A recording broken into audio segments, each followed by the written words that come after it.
So in this video, we're going to be taking a look at the strength card. And I think that if you haven't watched my video on the chariot card, I think that it's really important to check that one out because it does build a foundation and it lets us know where this strength is coming from. Because there are some prerequisites. There are some things that I think are important to understand in order to gather that strength. So let's talk about that a bit. We're going to start with the chariot card just to mention a couple of things before we jump into the strength card. So the person that's sitting on the chariot card, the chariot is also known as the light body or the Merkaba. And that Merkaba is a very healing space. It is a bridge between the spiritual and the physical. And the healing that takes place, it may be known as DNA activation, or it could be called Kundalini healing or Kundalini energy. And it rises from where that person on the chariot is focusing their energy there in their core. And it rises up the vertebrae in the form of a spiral or a snake or serpent. And like I said, it's healing. And in fact, that's the serpent that's on the medical symbol that you may have seen before. Now, let's look at the RWS card and talk about some of the symbols that are on there that tie into this. And so this person has the ability to tame this lion, and they're doing it in a very loving way. They're not attacking the lion or subduing it in some way that's cruel, but they're able to control that lion, and they have this mercy associated with the way they're treating it and this kindness associated with the way they're treating it. So they have on a white dress. And that white dress represents that connection with spirit, that connection with understanding who they are, their true will. And that sets the stage for what they're able to do.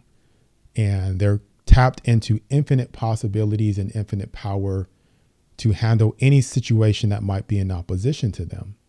So again, the lion represents these opposing forces in life, these challenges in life that we can deal with in compassionate ways. So I really love the RWS card. I think it has a very subtle way of introducing how that strength is applied to the physical world, how we can take that understanding from the chariot card and move it into our daily lives. So I think it's a very important card to take a look at. The next card I want to look at is from the Tarot of Spirit because it shows that Kundalini energy rising from that person's core, from their foundation. And it also has these two pillars on the side.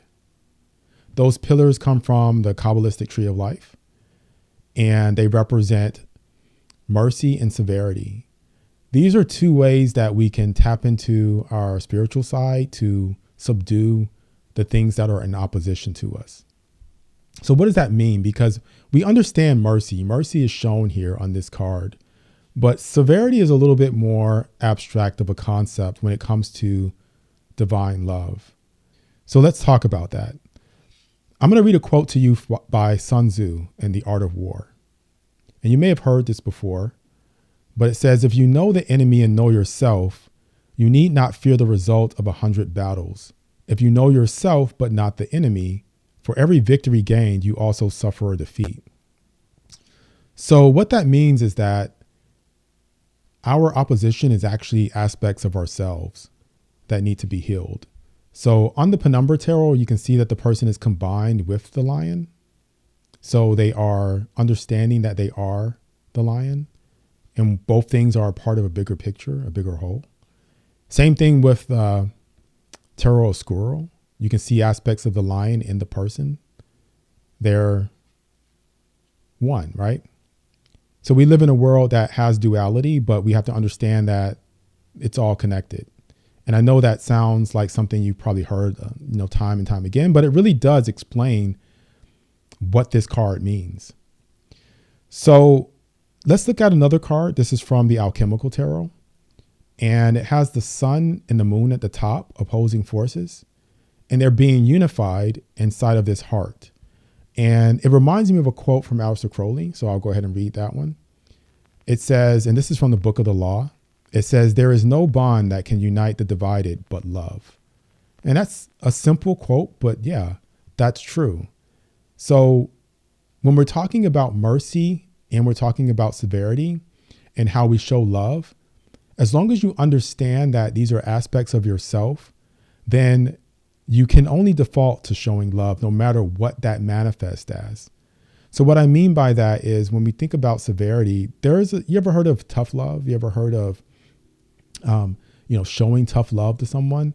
Because we live in a physical world where there are aspects of ourselves that might be maybe narcissistic or controlling, and they don't often respond to love and kindness in the way that we might expect. Because you might be someone that deals in the realm of love and that's what you understand. But if there's someone outside of that realm that you're dealing with, there are other things that they respond to. And so severity might be the case. So this card from the Surrealist Tarot, I think illustrates that. You can see that there's this person that's holding a heart. And then they also have another person that's subdued or blocked by these branches. And it looks like they're over their knee being punished. And so it shows that mercy and severity combined, but it's in a loving way. And I think that's something that a lot of people overlook when they think about how compassion is shown, right? And let's keep going because I think it'll become more clear as we talk about a couple of things here. So again, we can see that this person is utilizing the energy from the chalice. So this is from the Hermetic Tarot. They're holding up that chalice, which is that source, that Kundalini source energy, and they are using it to subdue and control, not in a manipulative way, but in a loving way, the lion. The lion represents Leo, which is a zodiac sign that is a fire sign. So it is this fiery, passionate energy.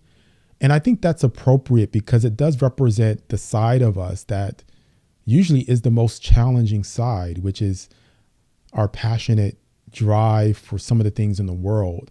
And in fact, the Thoth deck calls it lust.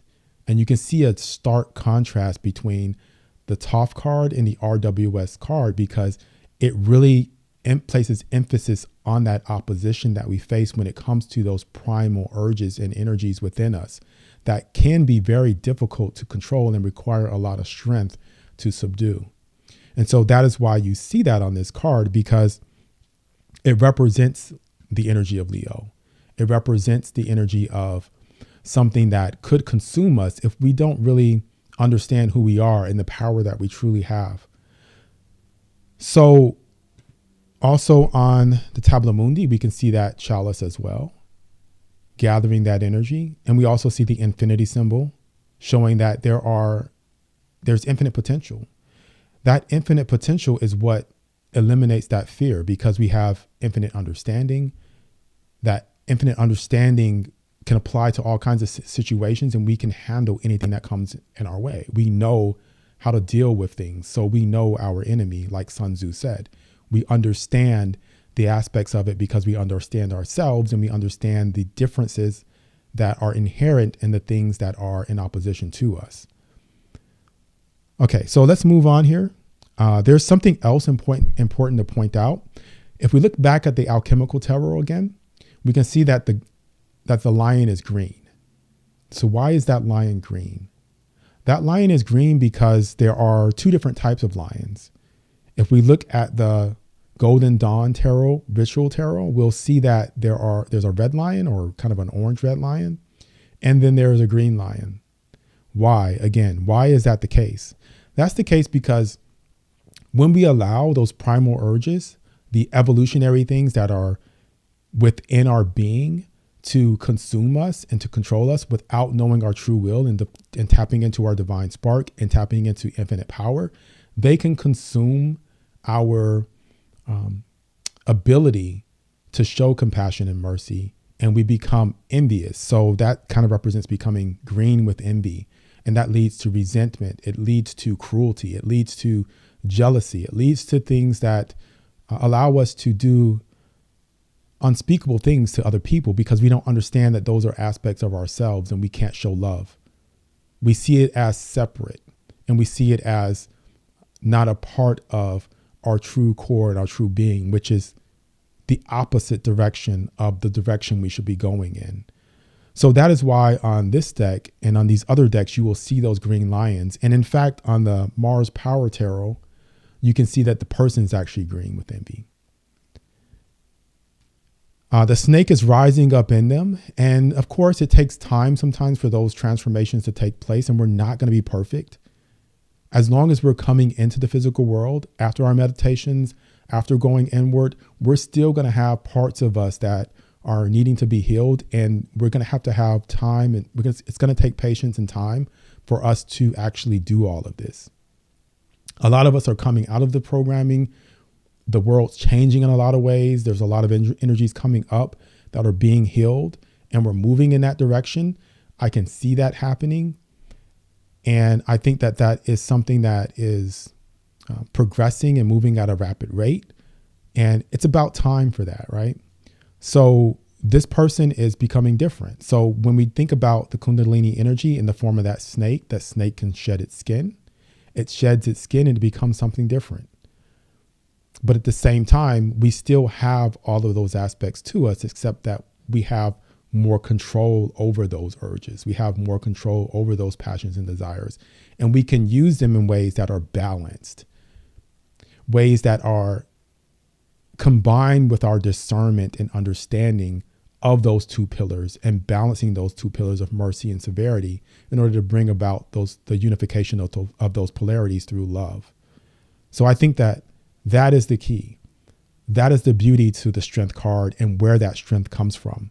And when you see this card in a reading, a lot of times people will just think, oh, well, I need to have courage. I need to have strength. I need to have power. But where are you going to get that from? You can't just turn it off and on by pressing a button. It's something that you have to develop by understanding what was taking place in the Chariot card and understanding who you are, what you are, tapping into your divine self, your divine spark, activating the Kundalini energy, and healing through that connection between spirit and physical through the light body. That's it. In the Tree of Life Oracle, we can see that this card is in fact Pathway 19, connecting those two pillars. So it goes across the Tree of Life, and it connects the Sephiroth of Chest and Gevra. Gevra representing that fiery energy, and Chest representing mercy and kindness, balancing those things out with love in order to conquer and subdue those urges. So another card that I want to show you here is from the Talisman Tarot. I absolutely love this card. I think it brings together so much. So we have these masks in the corner, first of all, and we wear these masks. We play these roles here. In the last video, I read the quote to you by William Shakespeare, and we talked about how we are playing these roles, and all of life is a stage, and it's a play.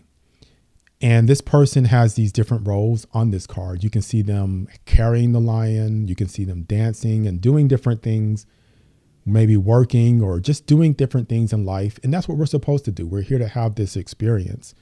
It's what we're in right now. And so that's what we have to do. We're here now. And so they also have a heart on their chest, which shows that they're operating from a place of love. But they are able to access these different roles in order to, with infinite possibility, deal with all these different situations in life. And that is a powerful thing to be able to do, to be able to create in this world and to wear the mask in different ways, because we know that they're just masks, and who we really are, even though it's powering all of these masks and powering all these aspects that work in the physical world.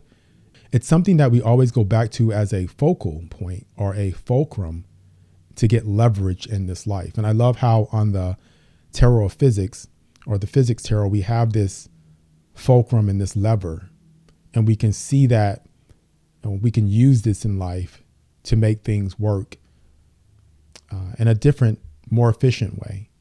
Another card is from the Science Tarot, and we have nuclear force, which is the strong force, which is within all cells. And so as above, so below, if we look down at the subatomic level, we can see that within their core, in their nucleus, the particles in there, the protons, are held together by a certain force that allows it to stay together throughout all of existence.